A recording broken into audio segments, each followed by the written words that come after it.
hashish, cannabis, héroïne, cocaïne, crack, j'en passe et des meilleurs.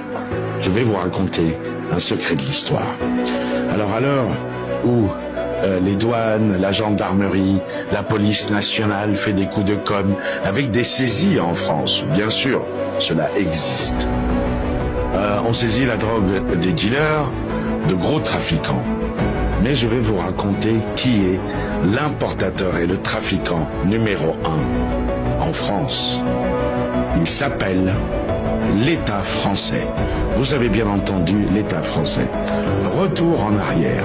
Avant François Mitterrand, à la fin de la Seconde Guerre mondiale, puisqu'on avait ouvert les boîtes closes, les maisons closes, pour vendre du plaisir aux soldats américains qui étaient venus en France, opération Overlord et anglais, il fallait bien rendre accro ces filles qu'on prostituait ou qui se prostituaient avec un produit.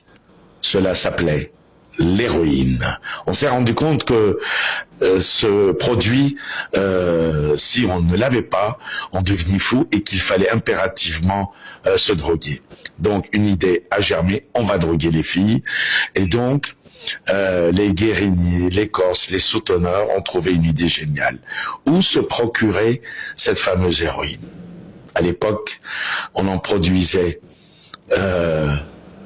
dans un pays qui est à la limite de l'Europe, qui s'appelle la Turquie. Seulement voilà, il fallait bien parler le turc. Donc, les grands trafiquants iront chercher des Arméniens à Marseille. Oui, car les Arméniens de Marseille, parlant parfaitement le turc, puisqu'ils venaient d'Anatolie et de toute la Turquie, ce sont les réfugiés ou les rescapés du génocide des Arméniens. Ils repartent avec leur patron en Turquie et dans les années entre 50 et plus, ils vont négocier, puisqu'ils parlent le turc, les Arméniens, avec leur patron. Pour leur patron, les quantités et les prix. La drogue arrive en France, c'est parfait, on a tout ce qu'il faut pour tenir les filles, mais une idée a germé. Une idée a germé, pourquoi ne pas envoyer ça aussi à l'international? Ça rapporte un pognon de dingue, comme le dit si bien Emmanuel Macron.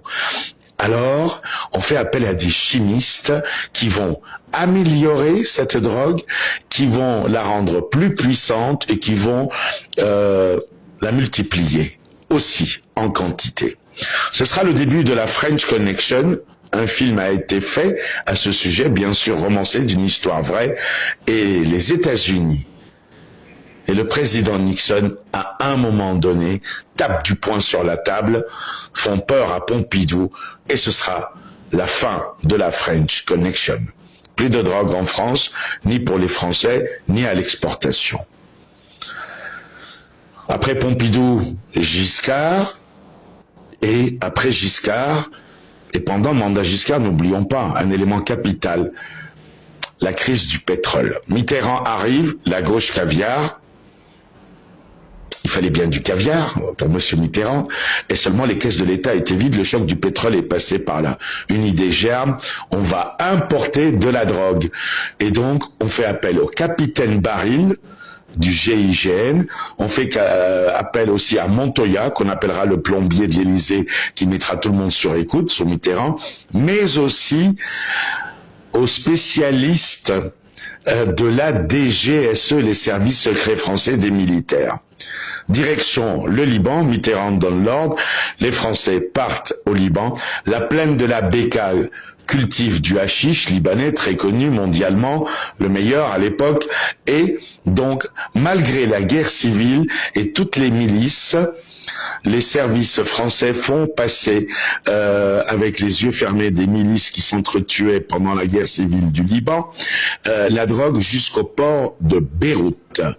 Par tonnes entières, cette drogue part du port de Beyrouth en direction de Chypre, elle est transvasée dans des containers et mise sur des bateaux, mais pas n'importe lesquels, des corvettes militaires françaises, la marine nationale, qui fait venir tout ce hashish jusqu'à Marseille, et à Marseille, il fallait bien la vendre. On va pas la vendre à n'importe qui, mais uniquement à des très gros dealers qui vont acheter en très grosse quantité, minimum 1 tonne. Vous achetez minimum 1 tonne, vous êtes protégé par les stupes, la police, la gendarmerie, les douanes, la justice, l'armée, jusqu'au plus haut sommet de l'Élysée. Ainsi va la vie. L'État français est bel et bien le premier importateur et dealer de drogue. Cela rapporte des milliards, c'est une économie parallèle. Bien sûr, les petits tombent, les concurrents en go fast à droite, à gauche, il faut les avoir dans le viseur, parce que cet argent est le monopole unique et exclusif de l'État français. De Mitterrand à Macron, ça n'a fait que s'empirer. On est passé de l'héroïne de la French Connection qui s'est terminée au hashish de Mitterrand, et vous voyez bien aujourd'hui c'est la cocaïne, tout le reste, mais surtout le crack qui fait des ravages. On en parle de plus en plus à Paris, Jardin des Halles, Anne Hidalgo, bref, peu importe. Mais sachez que c'est bien l'État français qui est le principal dealer et importateur de drogue en France. Voilà un petit secret de l'histoire, et je prépare un documentaire et un film là-dessus. Je vous remercie de m'avoir écouté. Je m'appelle Léonie Collian, reporter, ancien de l'AFP, de Radio France Internationale, je vais pas citer France Culture, France Inter, etc., LCI, TF1, France Télévisions, mais aujourd'hui, je suis indépendant. Merci de m'avoir écouté. N'oubliez jamais que le principal importateur et dealer de drogue en France est bien l'État français, et que le chef d'État actuel est impliqué, mais pas que lui. Tous les chefs d'État qui se sont succédés depuis Mitterrand sont impliqués, car cela rapporte des milliards pour financer, bien sûr, les partis politiques, le pouvoir, le pognon de dingue. Comme dit Jupiter, le poudré de l'Élysée, et il a bien raison de le dire, ça rapporte un pognon de dingue.